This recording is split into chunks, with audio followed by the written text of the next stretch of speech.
Hey everyone, guess who's back? It's the Commish back here with another semi-final playoff show for you. And I'm just going to start quickly with the recap here in Dynasty and what did happen in the playoffs so far. So, of course, the biggest upset maybe in LOC history. It's no more 14-0.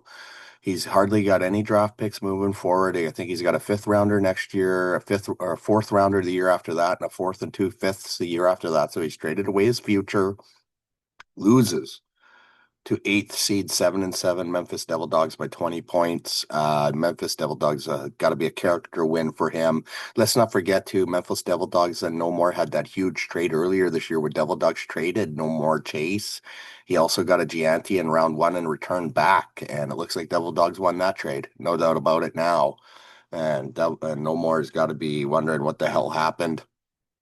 Age Crew took care of Sabatica Spartans by 26. These were, I believe, the second and third leading scorers in the league, so are right up there anyways. So Age Crew, big win for him, but he did lose Mahomes, which we'll talk about in a moment. The game of the week in Dynasty in the playoffs was Cowichan taking care of Golden Knights. I was already previewing Golden Knights versus Clengy, and then all of a sudden I looked at the score and I'm like, oh, Cowichan. Jalen Ramsey did the job. So 3-point victory. Huge win for Cowichan Chicken Turtles to knock out, obviously, the mixed bag champion. And then Clengy finally got it right against Finito. His fourth time against Finito this year. Finally beats him. Finally beats him when it counts most. The only division champion getting through is the Canadian division champ, and that's Age Crew to the semifinals. The rest are wild card teams, and we start there with Devil Dogs versus Age Crew, 7-7, the eighth seed. Age Crew, of course, the second seed, finishing at 10-4. And Age Crew, Mahomes going down, clearly devastating. You just wrote two quarterbacks. It's up to Justin Herbert now. Whether or not you'll get that second quarterback, we'll see. If Kamara comes back, that'll definitely help if you could just fill it out with regular players. Um, you did get a huge game from Dawson Knox this week. I wonder if people like that will continue to get points for you. I find it probably doubtful, but you never know. For Devil Dogs, definitely some concerns over Ashton Gianti. I think it's just the landing spot, right? The Raiders suck, and that's been hard for you. And I know you got him in the trade, so you're obviously looking for him to do well. I also think Brees Hall is starting to look at next year. There's no reason for this guy to get hurt playing for the Jets, right? He could be on a new team next year, which I think hurts his fantasy production here down the stretch. And he might have had a good week this past week, but Kirk Cousins, I still have concerns about him. Guy's got no zip on his ball anymore. So we'll have to just see how it goes for them. But Devil Dogs did beat Age Crew week 8. I will say that. But my prediction is that the Age Crew, even with the injury to Mahomes, will find a way in this one to take out the Devil Dogs.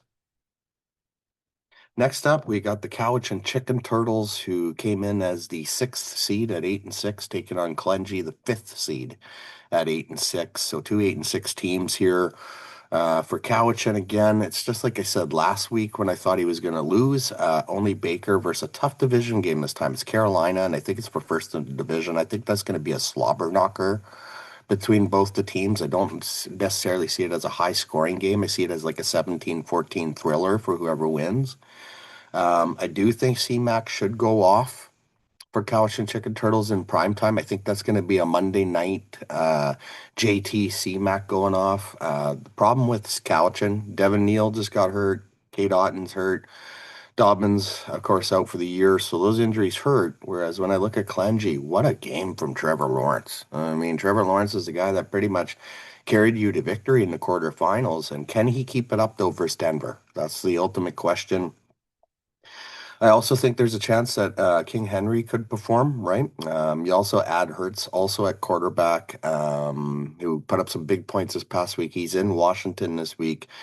I think it's going to be a close matchup between these two. Cowichan did lose to Clengy in week 7, but my prediction, because of the one quarterback with Baker there with Cowichan, I said it last week. I was wrong. I'm sure Cowichan hopes I'm wrong again, but my prediction is going to be Clengy.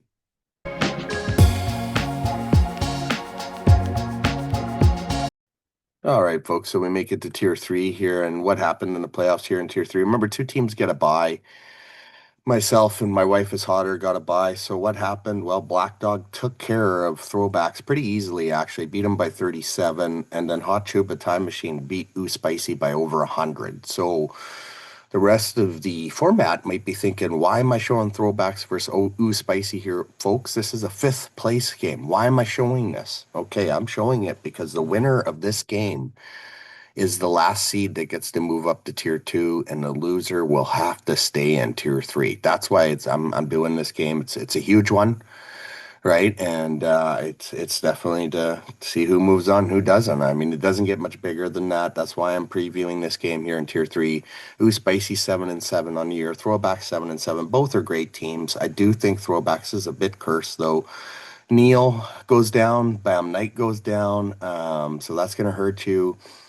I think Kyron is going to go off for Spicy. Everybody criticized him on that trade. He traded me Nico Collins for Kyron Williams.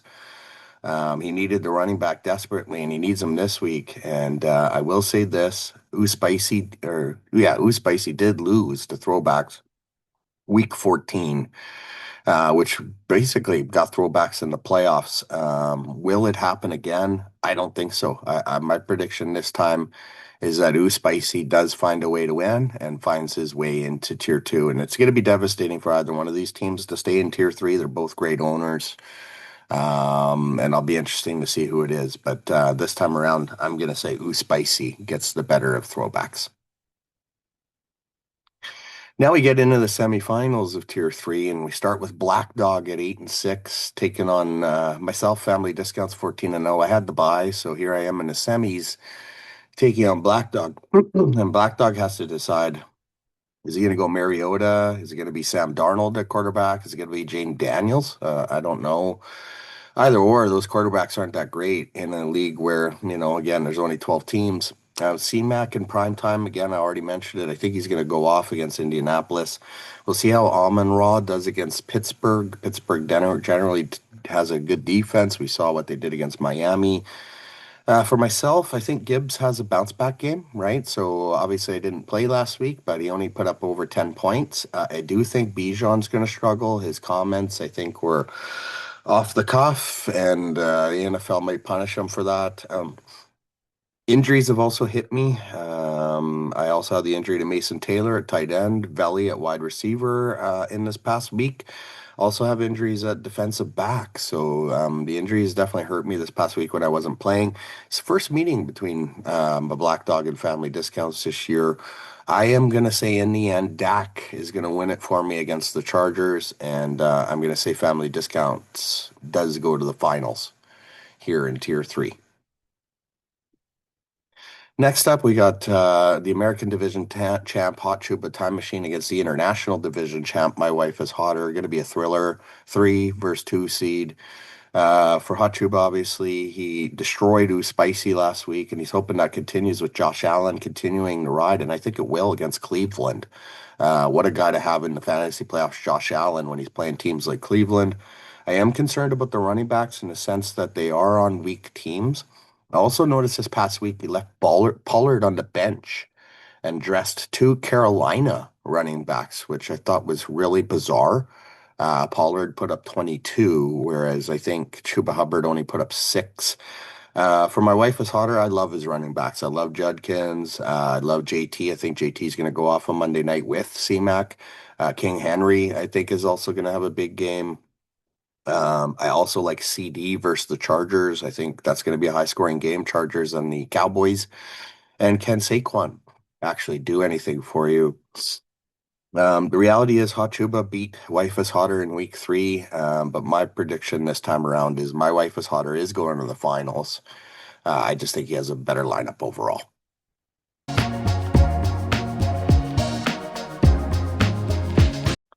All right, folks. So we make it now to tier 2, and as we go through a quick recap here, I predicted myself to lose the unis. I actually destroyed unis by 117, 315 points for, as 8 Balls woke up as defending tier 2 champion. Silver Bullets, massive upset. So another 14-0 team goes down in the first round at Scottish Highlanders in tier 2. great season, but to lose in the first round of the playoffs is tough. He lost by 51 too, so it wasn't really that close. Silver Bullets dominated him as defending Tier 3 champion, which was something I also predicted. I also predicted Bishop Sycamore upsetting Memphis Mafia, and that's exactly what happened as Bishop Sycamore beat Memphis Mafia by 25. And then the last game, I did get wrong. I thought Jordan McLovin it might be able to carry his divisional success into the playoffs, but he didn't. Sandusky Sandmen, another Tier 3 qualifier from last year. Here's two Tier 3 qualifiers making it to the Tier 2 semifinals, and one of them is going to make Tier 1. So one of them is going to make the hop, skip, and jump, and it's a matter of just who. So when we get into the preview here, I got Silver Bullets. We call it the League of Champions, right, folks? Well, we got Tier 3 champion versus Tier 2 champion. Last year's Tier 3 champion, Silver Bullets at 7-7, the eighth seed against last year's Tier 2 champion, myself, who came in as a second seed this year at 11-3. I do think the NFL will punish Bijan for his comments that, after the game there on Thursday night. I think he's just going to have one bad game. When I look at Silver Bullets, so Chase and Puka are very scary. It's a wide receiver tandem you don't want to play against. You're also going to have a tough decision to decide between Goff or CJ Stroud as your quarterback. So that decision could win or lose you the game. For myself, I got A-Chain versus Cincy. I think he's going to have a big game there. That Cincy defense, it's well documented. They're awful. I will have to make some adjustments. There's no doubt about it, but I am gonna. The other thing I like about my team, I will say this: Cook and Kyron with A-Chain is the scariest running back trio in the league, and because of that, and the fact that I did beat Bullets in week 6, I am gonna go with the Tier 2 champion winning this one. The tiers are higher, so we're going to say Tier 2 champion is better than the Tier 3 champion, even though I think it's going to be really close.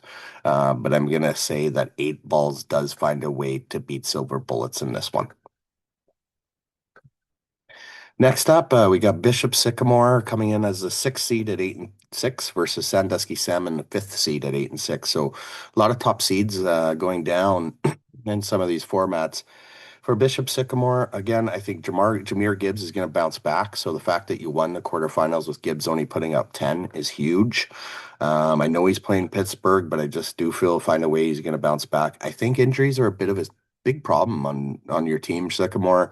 Pat Bryan, Travis Hunter, Rashad Bateman, Jerome Ford, all those guys are out of your lineup. And the injuries are definitely starting to pile up. When I look at Sandman, you won without a decent quarterback. You went with the Saints rookie there. We talked about the injuries to you last week, and that was part of the reason why I predicted you to lose last week. Well, you showed the rest of your lineup is really good, but a couple of things that hurt you this past week. Bam Knight going down. He's done for the year. The QB injuries, well documented.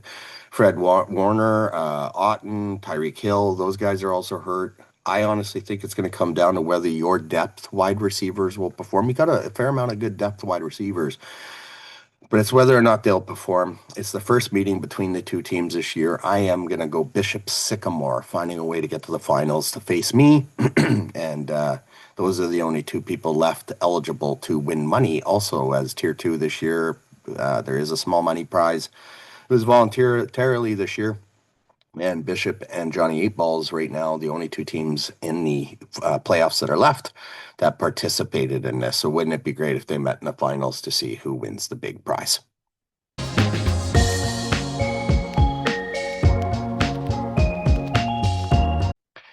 All right, folks. So now we reach the League of Champions in Tier 1. And again, this was another one where when I look at what happened this past week, well, first off, we'll start with Subotica. Subotica destroyed No More by 70 points as the 5th seed coming in at 10-4. So no problems for Subotica in the first round, and it was no problems for Finito as well. I mean, it looked concerning at first, but Finito became Finito and beat the 6 by 63 to continue the perfect season for Finito heading into the playoffs.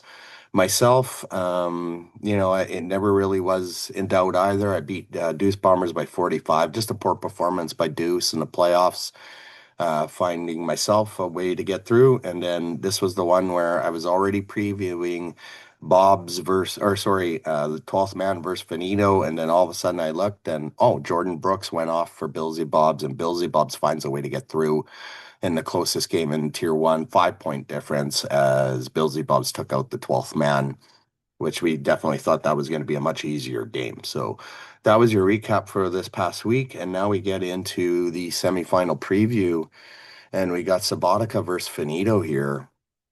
And 10-4 versus 14-0 international division rivals. Subotica 4-3 lifetime in the playoffs. Finito 2-1 lifetime in the playoffs. So it's going to be a pretty close game. Finn is 3-0 versus Subotica this year. I will also mention that. So he's dominated already, Subotica. When I look at this matchup, Trey Tucker's fallen off though. For Finito, if you look, the Raiders just aren't putting up any points, right? So that's been a complete fall off. Christian Watson also likely got hurt for Finito, so he's likely out this week. I will say this though, A-Chain should have a really nice game versus Cincy, I feel, and Jackson Dart potentially versus Minnesota as well. Jackson Dart truly is the future in New York there. For Sabatica, tough past week, right? Bashil Tootin, he's definitely out for the year. Woody Marks, I know they're saying is day to day, but will he be ready for the semifinals? How is catching Kelsey going to do now with the mustachioed Minshew at quarterback? How is King Henry going to do against New England and that tough defense? And then Hurts in Washington, also kind of a tough game there. After those Hurts put up big points, obviously this past week to get you the win. I'm gonna go this. I'm gonna go prediction Finito. The guy's been dominant all year, and this is a huge game. I'm actually glad that I avoided Subotica Spartans, not to put down Billsy Bobs by any means, but I do think this is a huge semifinal and two really good teams, and it's going to be tough to see one of these teams lose. But I think Finito is going to continue the ride here. All right, folks, the last matchup here that we'll feature, and then I'm going to talk about some of the teams that some of you other teams can inherit in the other tiers. Don't worry, I haven't forgot about that. But we're going to preview the last one here. It's myself, Horror Business at 10-4, taking on Billsy Bubs 11-3, third seed versus second seed. So it was different in tier one. The top seeds really did most of the winning. Horror Business 6-5 in the playoffs now. Billsy Bobs 2-2. Horror Business 3-2 versus Bobs overall. This is the first meeting this year. You know, with Billsy Bubs, I said it at the beginning of the year, right? Josh Allen and Jamar Chase and Josh Allen this week versus Cleveland. You kidding? I mean, he could put up 50, 60 points. He's also got Chase as well against a really crappy Miami team, right? Chase put up 24 this past week in a bad game versus Cincy. Just to put it into perspective, what these two guys can do for Billsy Bobs. For me, is London going to be back? I'm going to dress Burrow this week as a hedge versus Chase. So if Chase gets all those touchdowns, at least maybe Burrow's throwing those touchdowns to him. I love the fact I got Texans D at home versus Vegas. That could be huge points. I'm hoping London is in. And for this prediction, I'm going to say London is going to be in. And my prediction is going to be myself versus Billsy Bobs in another very close game for Billsy Bobs. All right, folks. So I have not forgotten about the other teams or what we were going to talk about for teams that are going to be moving up. So for tier three teams, there's two teams that we know for sure are going to be available, and you can see them on screen here. So the first team that's going to be available is going to be Purple Unis here. So when we look at Purple Unis team, and it's on the right column here, you can see there's Jalen Hurts, Saquon Barkley, maybe Jordan Mason, DK Metcalf, Keenan Allen, Shaheed, Brock Bowers, Ferguson. So there's some definitely good keeper quality there. Looking at the defense, there's Quay Walker, Olukun. So definitely some good keepers there as well. And even on backup, you can see Trevor Lawrence. Let me just get into this team though and show you also the draft pick scenario because everybody's going to want to see that draft pick scenario, right? I don't know if this is the best way to do so, but hopefully it does show me. Here we go. So you can see here with Purple Unis, folks, they never made any draft pick trades. So you basically have their full complement of picks. Right now, Purple Unis has made the playoffs. They lost to me in the first round. So, that pick's going to be obviously after the eighth pick in the first round. It is a stake draft. So just to kind of put it in their perspective, but you did see with Purple Unis some pretty good players, right? Like Bowers, Ferguson, Barkley, Hurts. So there's definitely a core there. And then the other team that we know available in tier two for sure is Team 14. So obviously, if it's Team 14, they didn't leave on the best of terms. Ever since we booted this team out and I've set the lineup as commish, the team's done extremely well. And it's easy to see why. They got good players. You got Dak Prescott, Josh Jacobs, looks like Travion Henderson there, cross game Merritt. You got CD Lamb. Um, Really not much. Trey McBride, I guess. Olave. There's also some pretty decent defensive players there. Parsons, Edwards, maybe hoping come back from injury. Hutchinson, the young linebacker, Schlesinger, Zaire Franklin. So there's definitely some pieces there as well for Team 14. And again, Team 14 never traded any of their picks. Right now, they're in the consolation round trying to get you a higher pick, and they're making it to the semifinals in the consolation. So we know Team 14 for sure is going to have a top four pick. Now, there's three other teams that are going to be available here, folks. I'll get into it as we see what happens in the playoffs. But Sandusky Sandmen is one team that potentially might be available, as well as Silver Bullets and as well as Bishop Sycamore. We just got to see how things play out. Only two of those teams will advance to tier one. So I'll give you those ratings later on. Now, for you tier two owners, we do know what teams you are going to be taking over, okay? Because both those teams have retired. And the first team we'll look at here is BC Lions. So BC Lions is still in the consolation playoffs. They're going for a top four pick. And not only that, look at the keeper quality here. You got Caleb Williams, James Cook, Jameer Gibbs. Really? Cook and Gibbs? So that's pretty good results. You got DK Metcalf, that could potentially be a keeper there as well. They did have Bam Knight, but you can see he's got hurt. The talent falls off a little bit as you kind of go off. And again, remember, it's a tier one team, so a 20 team, so the talent's going to be a little bit thinner. But Gibbs and Cook alone could make this team quite strong. And you can see the pick scenario. BC Lions did not make any picks. So there's an opportunity there right now for a top four pick. So for you tier two teams that know you're going to be moving up, again, first choice is whoever makes it the farthest. So this team for BC Lions looks pretty good. And then the other team that will be available is the Age Crew. He's already out of the league, so this team could be moved right away. You can see there's Saquon Barkley there, maybe Waddle, Dobbs, Franklin. Yeah, maybe Dalton Schultz. Definitely the keeper quality isn't the greatest. And you have to remember, Age Crew did finish last place this year in the league.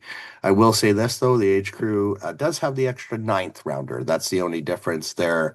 So there is an extra pick in the first 10 rounds for the Age Crew. So for you qualifying teams, I hope you were paying attention to some of these teams that are available. And I'll just make sure that I post in the chat that it is at the end of the video. Have a great week, everybody.